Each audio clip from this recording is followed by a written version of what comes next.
ಸಿಂಪಲ್ಲಾಗಿ ಬೇಳೆ ತೋವೆ ಮತ್ತು ಬೇಳೆ ತಿಳಿತಾರೆ ಹೇಗೆ ಮಾಡೋದು ನೋಡೋಣ ಬನ್ನಿ.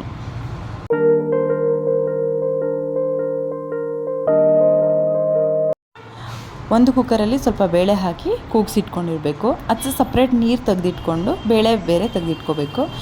ಸ್ವಲ್ಪ ಹುಣಸೆ ಹಣ್ಣನ್ನು ಹುರಿಕೊಂಡಿರಬೇಕು. ಒಂದು ಪಾತ್ರೆ ಇಟ್ಕೊಂಡು ಸ್ವಲ್ಪ ಎಣ್ಣೆ ಹಾಕ್ಕೊಂಡು ಅರ್ಧ ಟೇಬಲ್ ಸ್ಪೂನ್ ಸಾಸಿವೆ ಮತ್ತು ಸ್ವಲ್ಪ ಜೀರಿಗೆ ಹಾಕೋಬೇಕು.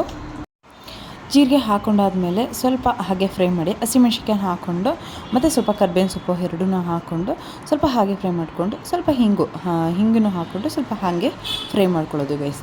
ಫ್ರೈ ಮಾಡ್ಕೊಂಡು ಆದಮೇಲೆ ಇದೆಲ್ಲ ಫ್ರೈ ಆದಮೇಲೆ ಬೇಳೆ ನಾವು ಬೇಯಿಸಿಟ್ಕೊಂಡಿರ್ತೀವಲ್ಲ ಅದನ್ನು ತಿಳಿ ನೀರನ್ನ ತೆಗೆದಿಟ್ಕೊಂಡ್ಬಿಡ್ಬೇಕು ಸಪ್ರೇಟು.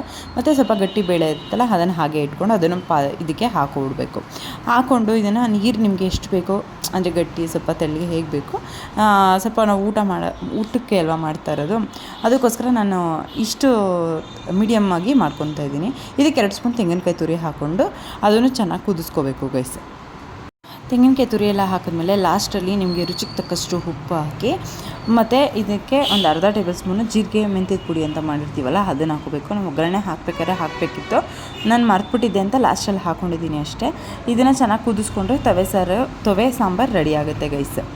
ಮತ್ತು ನಿಮಗೆ ಇನ್ನೊಂದು ತಿಳಿ ಸಾರು ತೋರಿಸ್ಕೊಡ್ತೀನಿ, ಅದೇ ಹೇಗೆ ಮಾಡೋದು ಅಂತ ನೋಡೋಣ ಬನ್ನಿ. ತವೆ ಸಾರಿ ಮಾಡಾಯಿತು, ಮತ್ತು ತಿಳಿ ಸಾರು ಹೇಗೆ ಮಾಡೋದು ನೋಡೋಣ ಬನ್ನಿ. ಒಂದು ಪಾತ್ರೆ ಇಟ್ಕೊಂಡು ಸ್ವಲ್ಪ ಎಣ್ಣೆ ಹಾಕ್ಕೊಂಡು ಅದಕ್ಕೆ ಸ್ವಲ್ಪ ಸಾಸಿವೆ,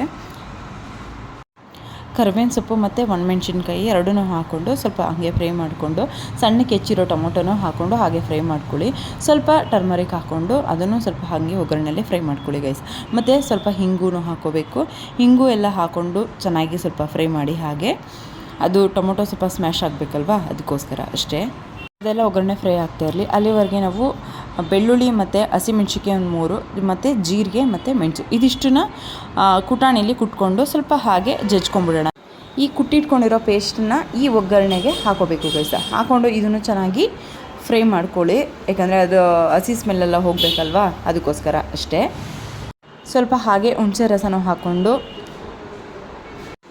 ಹಾಗೆ ಕುದಿಸ್ಕೊಳ್ಳಿ. ಒಂದು ಕುದಿ ಬರೋವರೆಗೆ ಸ್ವಲ್ಪ ತೆಂಗಿನಕಾಯಿ ತುರಿನೂ ಹಾಕ್ಕೊಂಡು ಇದರಲ್ಲೇ ಸ್ವಲ್ಪ ಹಾಗೆ ಚೆನ್ನಾಗಿ ಕುದಿಸ್ಕೊಂಡು ಇದೆಲ್ಲ ಕುದಿಸ್ಕೊಂಡಾದ್ಮೇಲೆ ನಾವು ಬೇಳೆ ಕಟ್ಟಿ ಏನು ಬೇಯಿಸಿ ಇಟ್ಟಿರ್ತೀವಲ್ಲ ತಿಳಿ ನೀರು ಅದನ್ನು ಇದಕ್ಕೆ ಹಾಕ್ಕೊಂಡು ಹಾಗೆ ಇನ್ನೊಂದು ಸ್ವಲ್ಪ 1-2 ಕುದಿ ಬರೋವರೆಗೆ ಕುದಿಸ್ಕೋಬೇಕು ಗೈಸ್.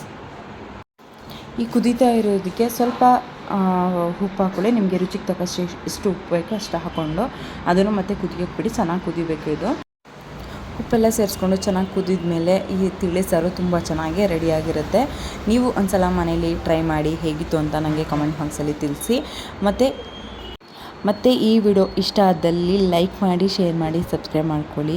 ಪ್ಲೀಸ್ ಸಪೋರ್ಟ್ ಮಾಡಿ ಅಂತ ಹೇಳ್ತಾ ಈ ವಿಡಿಯೋ ಇಲ್ಲಿಗೆ ಎಂಡ್ ಮಾಡ್ತಾಯಿದ್ದೀನಿ. Thank you for watching guys.